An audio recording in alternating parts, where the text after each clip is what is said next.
Hello, it's Thursday and welcome back to the Christmas series. So before I get started on this week's pattern, just a few things to check off. First of all, I'm going to be crocheting a little bit slower this week because I slammed my finger in a door and we think that it's broken. So second of all, the patterns that I've been so proud of, well, I do have an explanation, but I might save it for a later video. But basically, not all of these patterns are going to be happening. So I have been working on some new ones and there's a little sneak peek. And today we will be making the little mouse that stole Santa's cookie. So I don't know about all of you, but in my house we always had this tradition of leaving cookies and milk out for Santa. This little guy, he saw us doing that one night and he just thought, I might go and take that cookie. And so he's a very naughty little mouse. But Santa, of course, doesn't mind ever sharing his cookies. So, yep, here's what we're going to be making today. So here's a really quick project. He's going to work up really, really fast for you. We do use short rows to help shape this curve of his back, but I will show you what to do when we get there. So right, first things first, I am just going to sketch up the shapes we're going to need for him. Okay, so the first piece we're going to be making is the body, and we're going to do some short rows that just fill this space in here. Now all of that might sound complicated, but it's a lot more simple in practice. And then we'll be making two little ears. That's part 2. So part 3, we'll be making some little hands and some little feet. So that's all part 3. Please excuse the legibility of my handwriting, I'm doing my best.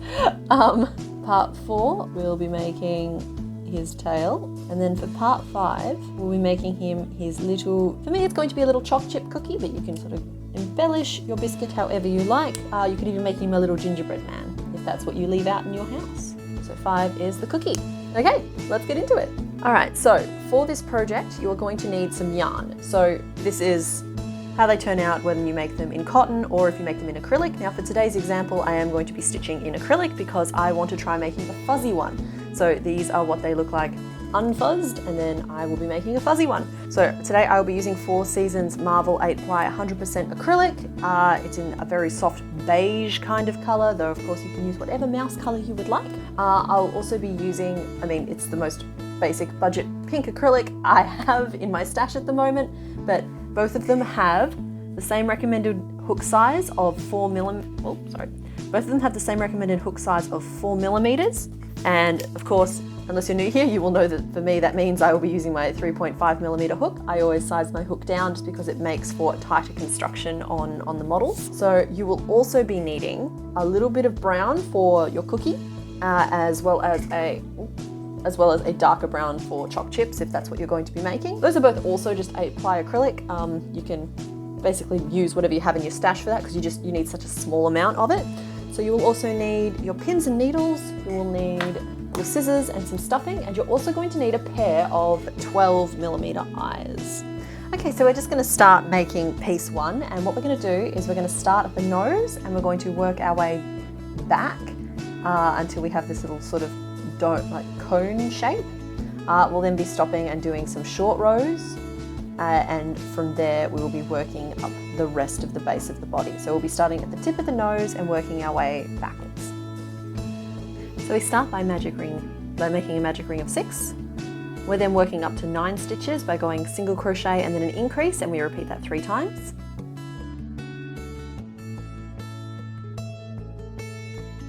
All right, so we've worked our way up to 9 stitches here, so now we're just going to work up to 12, and we do that by 2 single crochet and an increase, and we repeat that 3 times.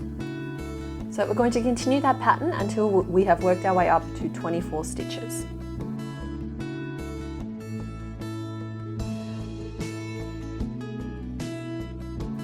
Okay, so we've worked our way up to 24 stitches around. You'll see that you've got a little bit of a head shape starting to form. It sits very naturally in a little triangle. So now start doing the short rows that are going to help us create this curve here. So basically these rows are not going to be complete rounds. We're going to be working sort of part way around and then we'll be stopping and turning. The next row is we're going to work 15 single crochet, just continuing on from what we were doing, going in the same direction. We haven't turned.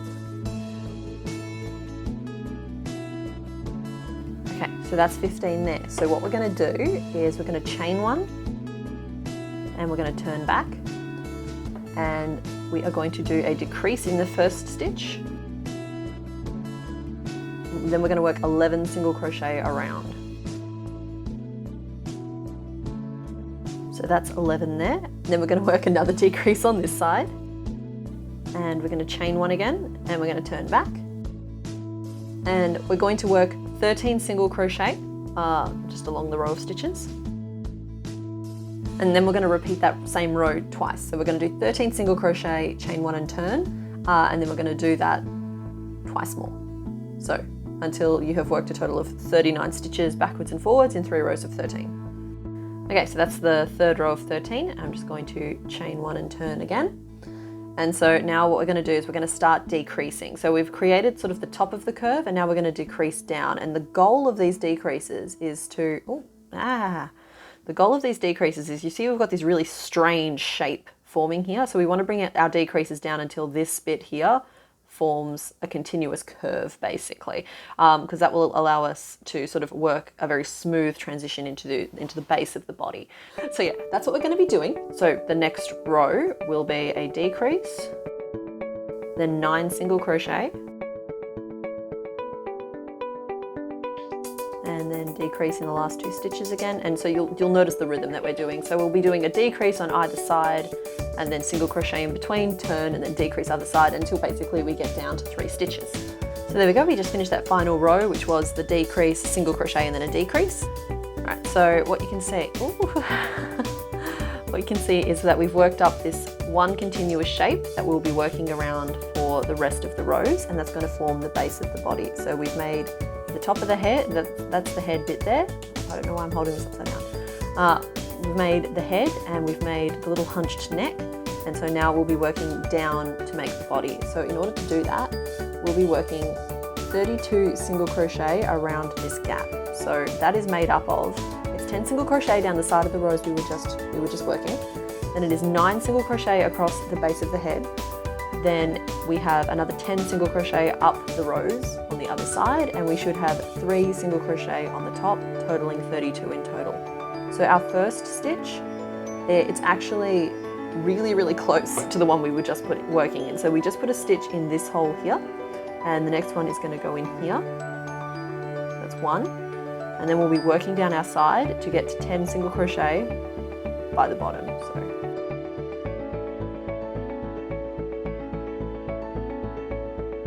that's 10. Now, just as a note about that, it's not always super clear on where to put your stitch. So what I would recommend is you can sit and you can stop and count all the little gaps that you can see.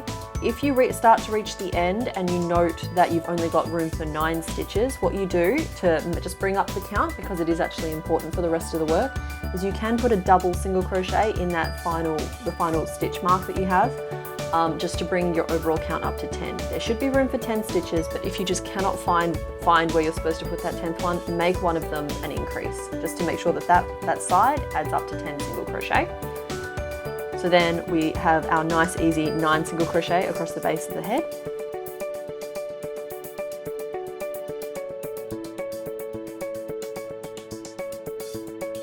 That's 9. So we've placed our last stitch on the base of the head, and now we have 10 single crochet to get back to, you'll see we have these really clearly defined 3 at the top. That was that final row, short row that we worked. So what we're going to do is before those 3, so up until here, we need to fit 10 more single crochet along that line, and similar rules as before. If for whatever reason you're coming up short and you can't find where your 10th stitch is supposed to be, work an increase at the start. So the increases should sit at the base of the head, not at the back.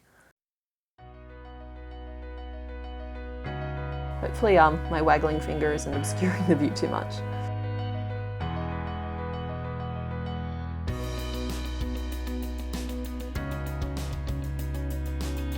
So that's 10, and now we just have our final 3 stitches on top, so those ones there, and we'll just work 1 single crochet into each of them, 1, 2, and 3, and that finishes off our first row around. So now the rest of the rows are worked just the way normal crochet is worked, so just around in a continuous spiral, but we have built that curve into the head.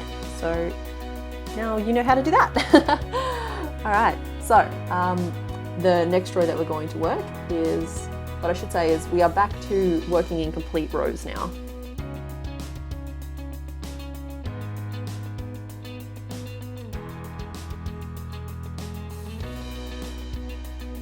All right, so that should leave you with 30 single crochet around. So in the next row, what we're going to do is we're going to really sort of emphasize where the base of the head is. So in order to do that, we're going to first work 9 regular single crochet.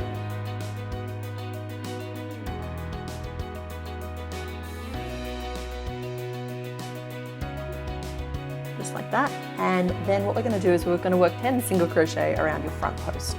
So for the purposes of this design, your front post is on the outside of your piece. So if you're going to turn your piece inside out, now is the time to do it, because once we've done front post, you will have confirmed which side is going to be your outside. So front post is when you work around the post of the crochet instead of through the loops, and front basically means that we're working from the outside in. So we'll be inserting our hook around the post of the stitch, pulling up a loop as per usual, and finishing off our single crochet. And we'll be doing 10 of those across, just like this.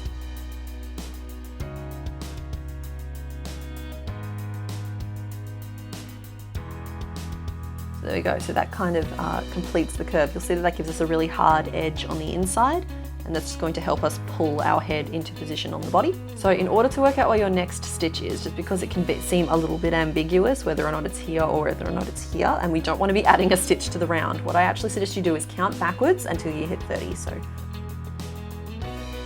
So I can see here that this is my 30th stitch. So this is the one I'm working into.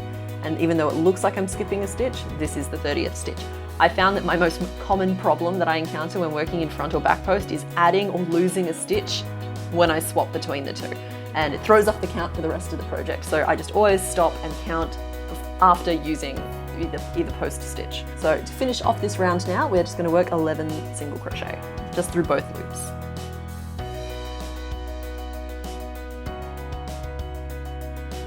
There we go. Okay, so now that we have confirmed that curve, what we're going to do is just work on adding a little bit of pudginess to each side of the body just to form the suggestion of little legs.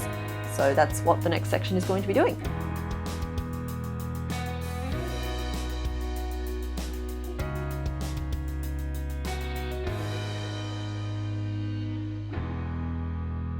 Okay, so we've built out those two little pudgy spots now, and what we're going to be doing for the rest of the rows is we're going to be slowly decreasing down to close in this gap. So we're going to work just the next 2 rows to sort of narrow this hole right down, and then we're going to stop, we're going to come back and we're going to position our eyes and we're going to stuff it.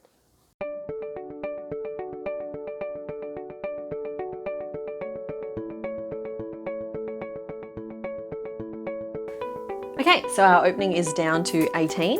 I'm going to just save my progress here. Progress, go.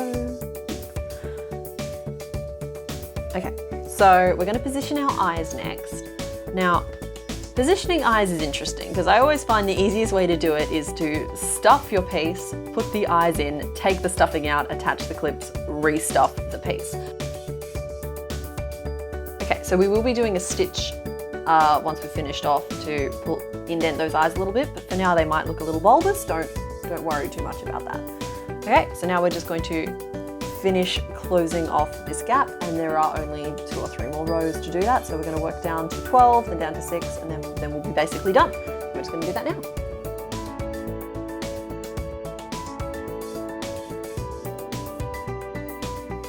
Okay, so we finished that off, weaved our end in, and so there is your little base mouse shape. Now, for me, I am going to fuzz this guy up at this point. It is a step you can skip completely, as you can see from my other examples. He is totally adorable without being fuzzy, but I'm gonna fuzz this one. His destiny is fuzziness. I would just say that if you are going to fuzz your mouse, it's a new sentence, I have personally found it works a lot better with acrylic. Honestly, the cheaper the acrylic seems to be, the better. Not cotton-based yarns. So his destiny is not a fuzzy one. All right, so for fuzzing, just in case you've sort of never encountered this particular technique before, I use a wire grooming brush. I got this one for about $6 at my local supermarket. It's just, if you're just looking for one with really fine, sharp wire bristles, it should hurt slightly when you touch it. But other than that, it's not really anything special. And then to fuzz your project, you just kind of brush it, and you'll see it slowly starts tearing the fibers. So you brush it from all directions until you start working up sort of a bit of a fuzziness. So I'm going to finish this little guy off camera now. Okay, there we go. So he's all fuzzy now. That is so cute. Oh my goodness. Okay, so just as a side-by-side comparison, this is the exact same yarn in an unfuzzy version and in a fuzzy version, and that's the difference it makes. So you'll note that I didn't bother fuzzing his butt. No fuzzy butts required here, just because he'll need to sit, and sometimes that works a little bit better when they're not fuzzy. Don't look at me like that. Okay, so the next thing we're going to be doing is going to feel incredibly cruel, particularly now he is looking at us like that. But the next thing we're going to be doing is we're going to be indenting his eyes a little bit, just to, it really emphasizes the cheeks and it softens the hard edge of the safety eye. So what you're going to need is just a little bit of your, what has happened here? Why am I like this? Okay, there we go. So you'll just need a little bit of your body color and a needle. Okay, so just like that. And what we're going to do is we're going to insert our needle and we're going to do a little stitch right there. Leave some overhang, it will help you out. So I've inserted my needle down through that way, and now I'm just going to double back and pop it through there, and we want to come out at the same point on the eye across the other side. Just like that, and then we're going to give it a little pull. Being careful not to like pull that all the way through, so just like so, and we're going to lock that in place with another little stitch on this side.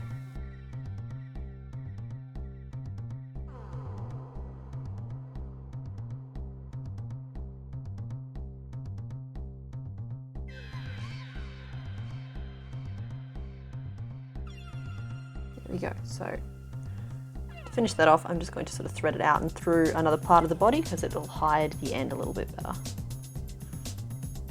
Just like that. And now just weave in your ends. There we go. So now our eyes are just pulled in just a little bit. It gives the face a little bit more shape.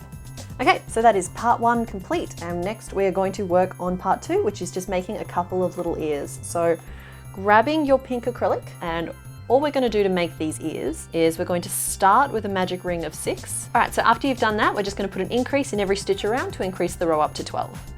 Okay, so there we go. So we're up to 12 stitches around. And then all we're going to do is, it's an incomplete row, so we're not going the whole way around, but what we're going to do is we're just going to back post 5 stitches. So front post is what we did before, and that was working from the outside of the piece. And so this time we'll be working from the inside of the piece. Okay, so you insert your hook around the post, and we're just going to do 5 back post crochet around.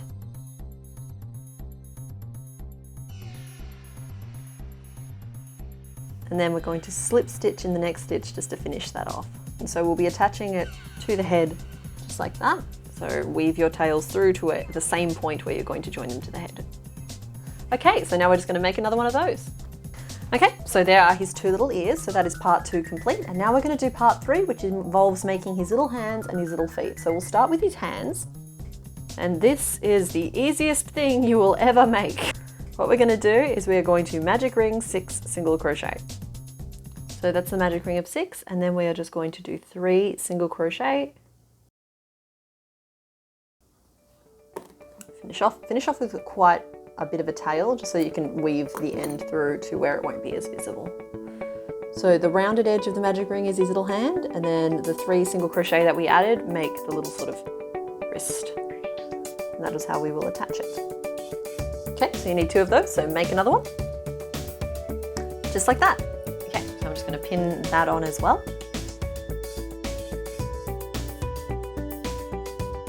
Just like that. Okay, so next up we're going to make some feet. So you'll be needing some more of your pink, and these are pretty basic as well. So what we're going to do is we're just going to start with a magic ring with 6 single crochet in it.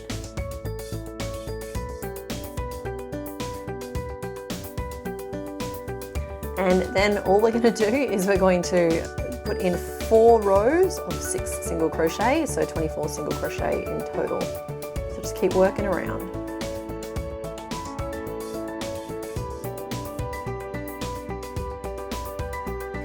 Okay, so that's the end of those rounds, and now all we're going to do is create just a little flap to help us attach the foot a little bit easier to the underside.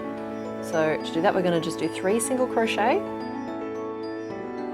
Then we're going to chain 1 and turn, and we're just going to do 3 single crochet back and then finish off. Okay, it looks a little bit like a flipper, but there is our finished foot. And so now you just need to make a second one, just like that. These will be attached down here.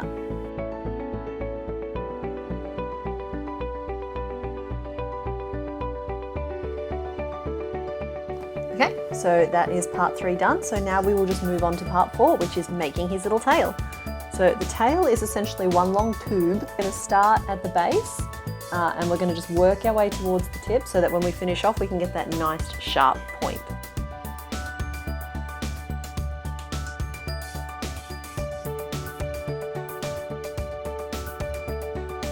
And then we're going to just finish off.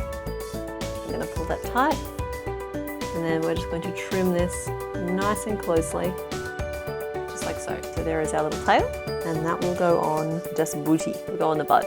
There we go. We are so close to finishing. All right, so last but not least, that's part 4 done. What we need to do is make our mouse a little cookie. So what you're going to need is sort of any kind of pale brown you have in your collection, any kind of cookie color. I've opted for this. I want to describe it as like a very yellow brown, and then we're just gonna whip ourselves up a little bit of a cookie here. So the way this cookie is constructed is we make a top and a bottom. To make the bottom, we're just gonna magic ring 6. And then the next row, we're going to put an increase in every stitch, so that gets us up to 12. And then one more row where we're going to go single crochet and then an increase all the way around, which should increase us up to 18 stitches. Just like that. And then I'm going to finish off, and that is the bottom part of our cookie. So now we just want to repeat that whole process again to make the top part of the cookie, just like so. You'll note that on the top part of it, I haven't finished off though. That's just because we're going to continue stitching around, and what we're going to do is we're going to stitch the two together. Okay, so in order to do that, we're just going to single crochet through both layers the whole way around.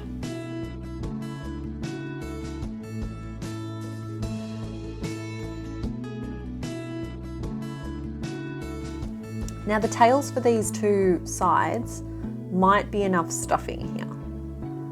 So before you close it off completely, just stop and check and see if you want a fatter biscuit. For me, that is a good amount of pudge, and you'll see that by constructing it this way, we end up with sort of a flat side and a domed side, and it gives that real cookie look. I'm happy with that level of stuffing, so I'm just going to finish off these last 2 stitches. Okay, and then we're just going to slip stitch to finish and finish off. Okay, so if you're a plain ginger nut sort of person, you are done with your cookie, but I am a chocolate chip kind of gal, so I'm just going to grab a little bit of, I'm just raiding my stash left and right today. We're just going to grab a little bit of this dark brown, and I'm just going to stitch on some chocolate chips. There we go. I've just loosely and roughly stitched on some chocolate chips because all chocolate chip cookies are perfect. And so that will then be attached underneath these little grabbers, just like this. There we go. So that is part 5 completed. Why are you crooked, little friend? That's the pins doing that. Okay, so the only super obvious thing we have left to do other than sew everything on is we're just going to make him a little nose at this point. So you'll see we stitch on the little nose, as you can see on both of our little buddies over there. Although anyone invested in this storyline, I don't remember if I left it in the video or not, but it is still going strong. So just taking a little bit of your pink, what you're going to do is you're going to find that stitch. It's right there. So it's the very tippy tip of the nose, and we're just going to embroider on little nose for our little friend. Now anybody who has watched my channel knows that embroidery is not my strong suit, but I get the job done. There we go. So he ended up with a slightly bigger nose than the others, but there he is. And so really all you have to do now is take some more of your pink and sew on all the pieces. There's no real trick to it, just sew them where we've pinned them. The order I suggest is start with the ears, then do the feet, then the tail, and then what you do is you sew the biscuit on and then the hands on top. So I'm just going to do that now. Okay, so there he is with all of his pieces sewn on, looking very cute, and that is the finished little mouse.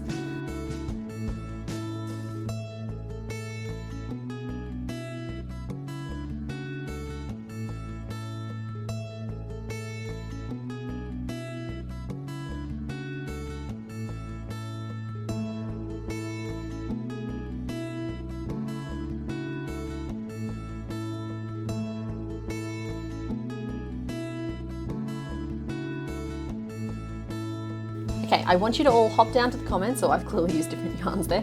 I want you to hop down into the comments and I would love you to let me know which one you like better. Do you like the non-fuzzy one or do you like the fuzzy one? Also, I need some suggestions for names, so get on that. Now, okay, so one of my favorite things about starting this shop and this channel this year has been getting to see some of your creations. Like the Spoo Kitties have had me in stitches. They're just amazing. I love them so much. They make my day.